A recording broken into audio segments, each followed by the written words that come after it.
ஸ்ரீரங்கம் அரங்கநாதர் கோவிலில் கும்பாபிஷேக திருப்பணிக்காக 14 கோபுரங்களில் புதன்கிழமையன்று பாலாயம் நடந்தது.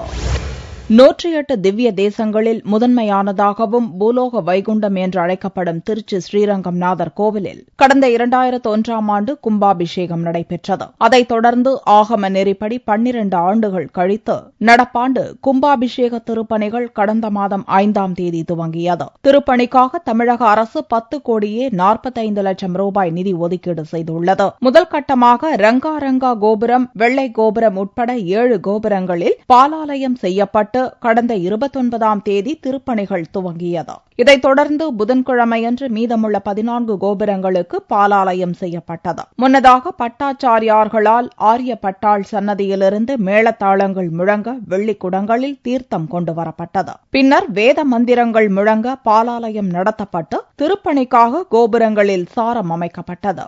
ஸ்ரீரங்கத்தில் மகா சம்ரோக்ஷணம் நடக்க போது 2015ல் அதுக்காக சிஎம் ஃபண்ட்லாம் அலாட் பண்ணியிருக்காங்க. ஸோ அதோட ஃபர்ஸ்ட்டாக இன்னைக்கு பாலாலயங்கிற நிகழ்ச்சி ஆரம்பமாகுது. போன வாரம் 7 கோபுரத்துக்கும் இந்த வாரம் 14 கோபுரத்துக்கும் பாலாலயம் ஆரம்பிச்சிருக்காங்க.